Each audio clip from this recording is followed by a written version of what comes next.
Assalamualaikum warahmatullahi wabarakatuh.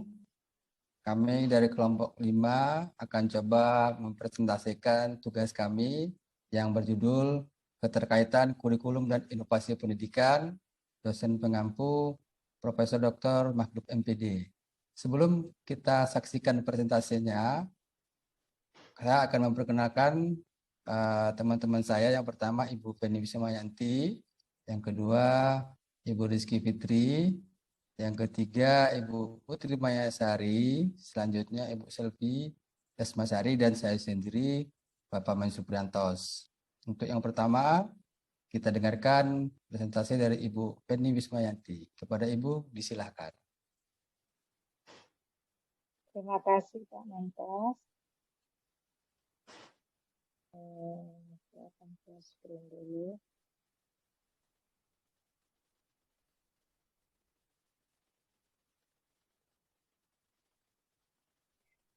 Baik, pendahuluan. Dalam perjalanan dunia pendidikan di Indonesia, salah satu upaya pemerintah untuk mencapai tujuan pendidikan yang diharapkan adalah melakukan perubahan kurikulum pendidikan. Perubahan tersebut merupakan salah satu langkah pengembangan antara kurikulum yang ada dengan kurikulum sebelumnya. Perubahan kurikulum dan inovasi pendidikan dimaksudkan sebagai suatu ide, gagasan, atau tindakan tertentu dalam bidang kurikulum dan pembelajaran yang dianggap baru untuk memecahkan masalah-masalah pendidikan.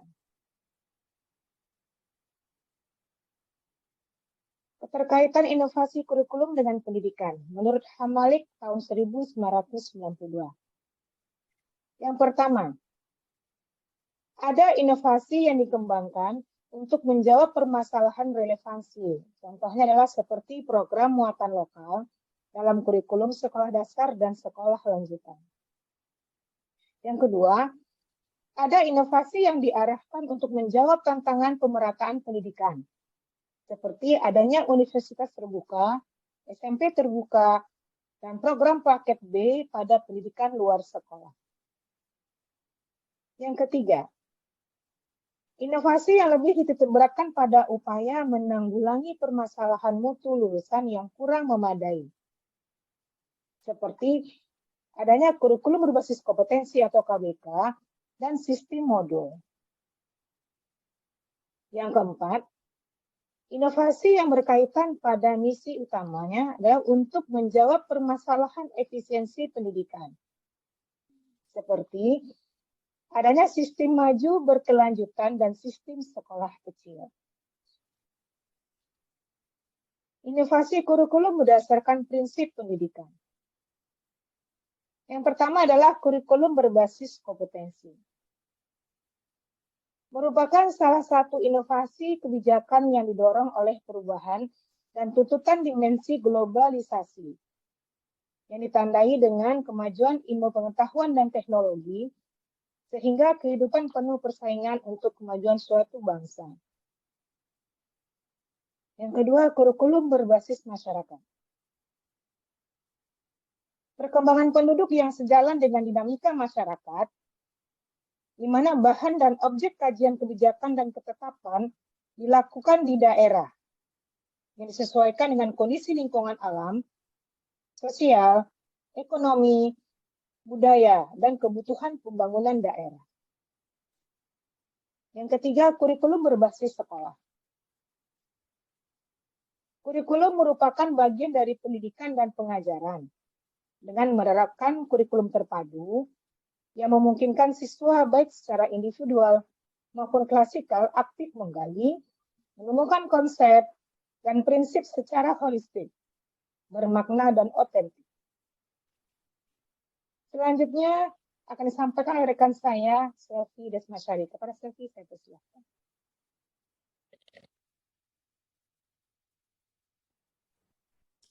Baik, terima kasih Bu Feni. Selanjutnya, kurikulum berbasis kompetensi.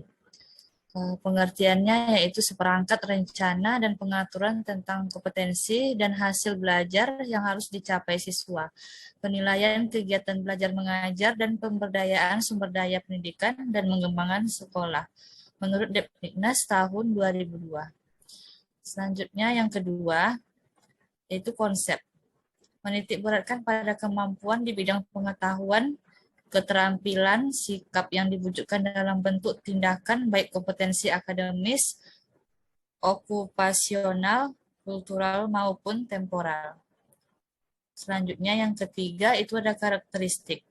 Penguasaan kompetensi dalam bidang-bidang praktis, terutama pekerjaan keahlian baik kompetensi teknis, vokasional maupun profesional.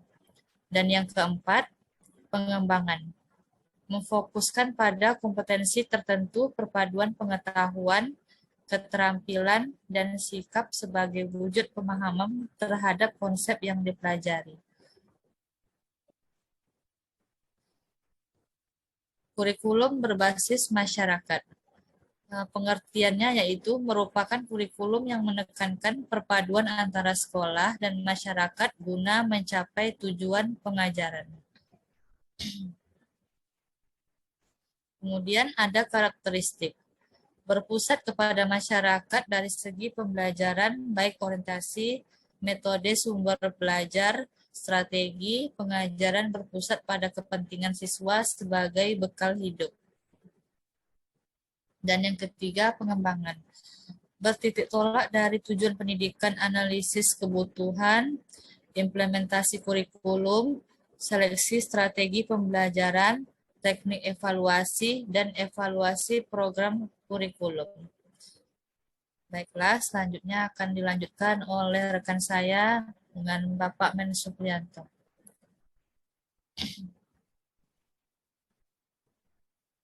Selanjutnya, kurikulum berbasis sekolah.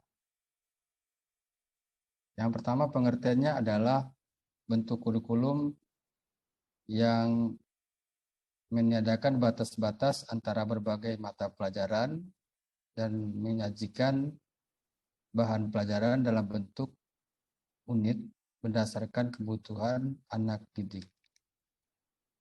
Yang kedua, karakteristik berupaya memperbaiki kualitas pendidikan di tingkat dasar dalam rangka mengimbangi segala perjalanan kurikulum yang sering terjadi dalam pelaksanaan proses pembelajaran di sekolah. Yang ketiga, komponen terdiri dari beberapa komponen meliputi komponen lulusan, metode, materi, evaluasi, balikan, dan manfaat. Selanjutnya, pengembangan dalam bentuk pembelajaran unit meliputi tujuan sumber unit, kriteria penyusunan rencana umum, dan organisasi dari isi rencana. Selanjutnya, perubahan kurikulum.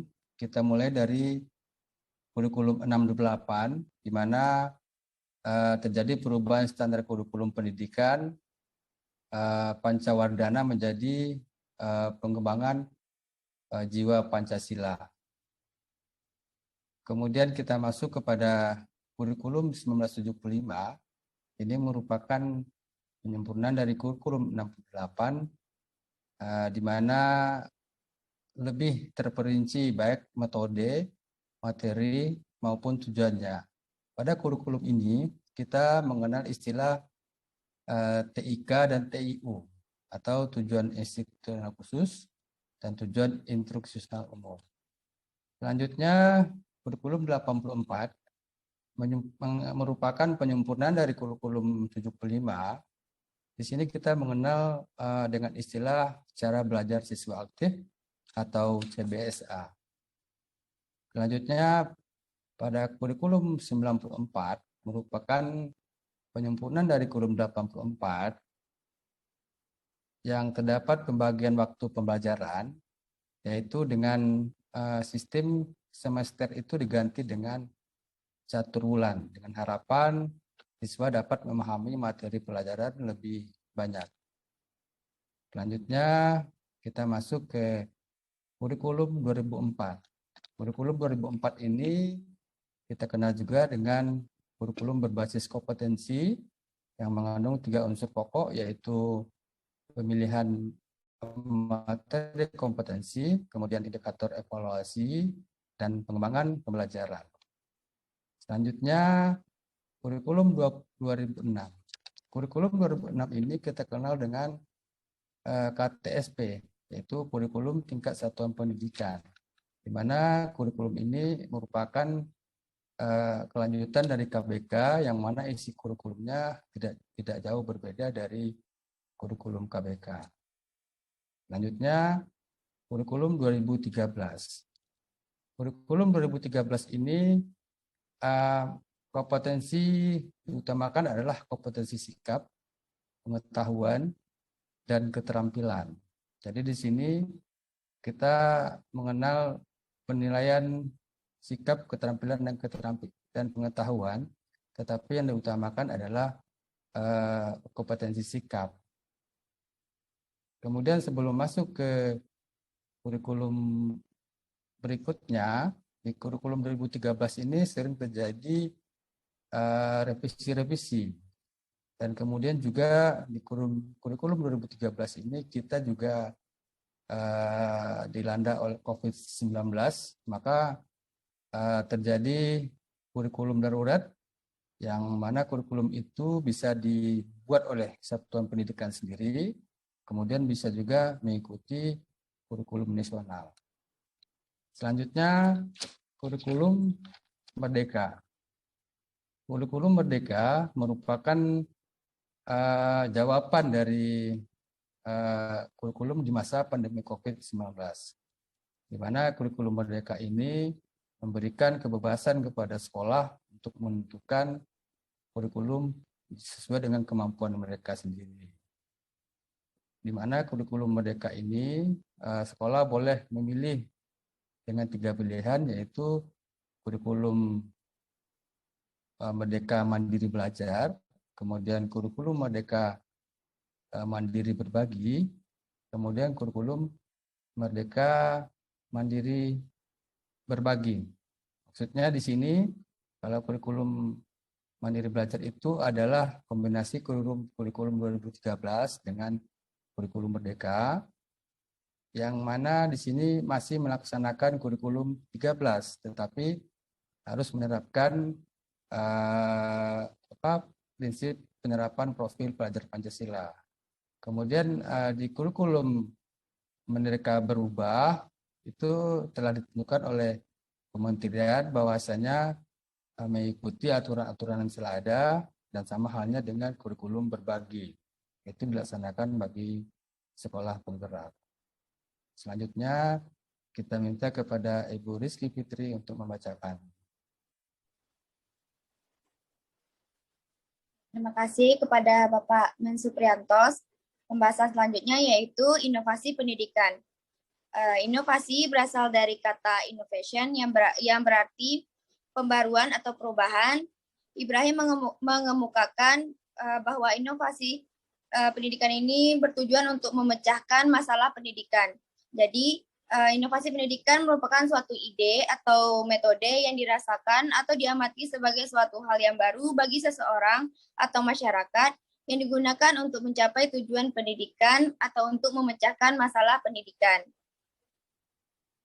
Kemudian yaitu sasaran inovasi pendidikan.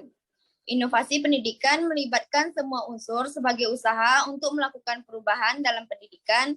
Jadi faktor utama dari sasaran inovasi pendidikan ini yang pertama yaitu guru atau pendidik. Pendidik merupakan ujung tombak dalam proses pendidikan sehingga sangat berpengaruh dalam proses belajar mengajar. Dalam pembaruan pendidikan, keterlibatan pendidik memiliki peran penting dalam keberhasilan sebuah inovasi pendidikan. Kemudian yang kedua yaitu siswa atau peserta didik. Peserta didik memiliki peran yang dominan sebagai objek utama dalam pendidikan. Kemudian yaitu kurikulum. Kurikulum juga merupakan bagian yang sangat penting dalam proses belajar mengajar. Tanpa adanya sebuah kurikulum, maka inovasi pendidikan tidak dapat berjalan sesuai tujuan. Yang keempat yaitu fasilitas atau sarana dan prasarana. Sarana dan prasarana merupakan hal yang penting dalam pendidikan, khususnya dalam proses belajar mengajar. Sarana dan prasarana memiliki pengaruh dalam kelangsungan inovasi yang hendak diterapkan. Kemudian yaitu yang terakhir, masyarakat atau lingkungan sosial, lingkungan sosial memiliki dampak positif dan negatif dalam melaksanakan pembaruan pendidikan. Pembahasan selanjutnya yang akan dijelaskan oleh Kak Putri Mayasari. Baiklah, terima kasih kepada rekan saya Rizky Fitri. Selanjutnya pembahasan mengenai bentuk inovasi pendidikan. Yang pertama itu adalah model top-down. Model ini merupakan inovasi pendidikan yang dibuat atau diciptakan oleh atasan dan ditujukan kepada bawahan. Misalnya inovasi yang diciptakan Kementerian Pendidikan Kebudayaan, Olahraga, Iptek, dan menyasar semua lembaga pendidikan yang didukungnya. Yang kedua,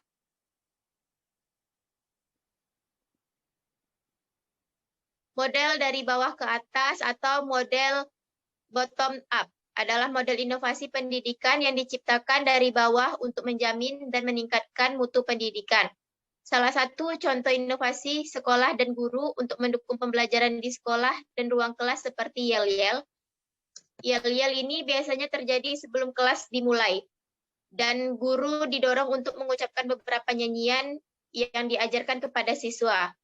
Yang kedua itu adalah penghargaan atau reward. Penghargaan dapat dimaknai sebagai sarana pendidikan dalam rangka mengkoordinir kesejahteraan siswa. Tujuannya adalah untuk mendorong siswa belajar lebih aktif dan mengenalkan kompetensi yang sehat antar siswa untuk meningkatkan kinerja.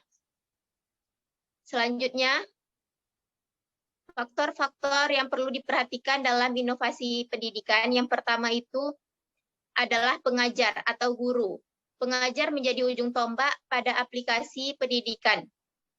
Pihak yang sangat berpengaruh pada proses belajar mengajar. Kepiawaian dan kewibawaan pengajar sangat memilih kelangsungan proses belajar mengajar pada kelas, juga efeknya pada luar kelas. Yang kedua itu siswa. Siswa menjadi objek primer pada pendidikan, terutama pada proses belajar mengajar. Siswa memegang kiprah yang sangat dominan. Dalam proses belajar mengajar, siswa bisa memilih keberhasilan belajar melalui penggunaan inteligensi, daya motorik, pengalaman, kemauan, dan komitmen yang ada pada diri mereka. Yang ketiga itu kurikulum. Kurikulum pendidikan lebih sempit lagi, kurikulum sekolah mencakup acara pedagogik dan perangkatnya adalah paduan pada aplikasi pendidikan dan pedagogik pada sekolah. Kurikulum memegang peranan yang sama menggunakan unsur-unsur lain pada pendidikan.